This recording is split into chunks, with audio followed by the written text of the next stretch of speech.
Bonjour, à 3 reprises, j'ai vécu l'expérience inoubliable du noir absolu. La première fois, c'était au Futuroscope de Poitiers. Ce parc dédié aux sensations visuelles proposait à de petits groupes, moyennant léger surcoût, une attraction animée par des personnes non-voyantes. Nous voilà donc, avec un de mes fils, entrant à la queue leu-leu avec des inconnus dans un espace totalement obscur pour y goûter d'autres sensations. Grâce au bruitage, au toucher, aux odeurs, nous nous sommes d'abord crus dans la jungle tropicale, puis au flanc glacé d'une montagne, enfin en plein New York. Impression extraordinaire, l'imagination qui galope complète par ce qui n'existe pas ce que suggèrent les signaux perçus par les autres sens. En 10 minutes, la petite troupe d'inconnus, serpentant à tâtons dans l'attraction, s'est muée en équipe solidaire. Le noir rapproche. Même constat quelques mois plus tard dans un restaurant de la chaîne Dans le Noir, où se réunissait le bureau d'une association. Là aussi, on entre en se tenant par l'épaule, mais cette fois pour déguster un bon repas invisible grâce à des serveurs non-voyants. C'est une toute autre attention que l'on porte à ses voisins comme à son assiette quand on ne les voit pas.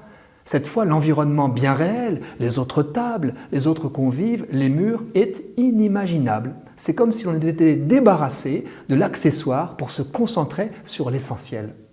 Dans le noir, j'ai commencé par enlever mes lunettes. Au retour, j'avais oublié d'ôter la serviette que je m'étais prudemment nouée autour du cou.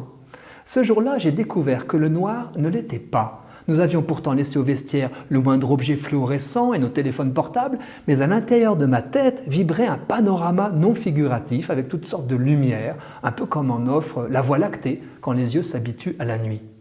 Enfin, au début de l'année, j'ai participé avec mes amis de la revue Ombres et Lumières à la conférence de presse de lancement de sa nouvelle formule, dans le même restaurant Dans le Noir. Nous avons tour à tour pris la parole, sans notes, dans une atmosphère de liberté, de spontanéité et d'attention que je crois la lumière aurait ternie. Ne ferme-t-on pas les yeux de temps en temps pour se concentrer ? Même si je pressens tout ce que la privation de la vue peut coûter aux personnes non-voyantes, j'ai mieux compris, grâce à ces 3 expériences, pourquoi ceux qu'on dit aveugles semblent mieux percevoir certaines choses que les voyants et manifestent souvent tant de joie de vivre. J'ai repensé à mon professeur de mathématiques du lycée, un homme plein d'humour, excellent pédagogue, qui mesurait parfaitement l'attention ou la dissipation de sa classe malgré son handicap visuel. Alors, je nous conseille d'oser, de temps en temps, fermer les yeux pour goûter le foisonnement de la vie sonore, que l'effervescence lumineuse a tendance à étouffer. Bruits étranges qui animent l'intérieur de nos corps, bruits sourds de nos maisons, bruits fugaces des bêtes ou des machines. Rien n'interdit d'y entendre une musique, de laisser courir son imagination. Écouter sans rien voir procure une ascèse, un repos, une détente incomparable. Allez, fermez les yeux pour voir.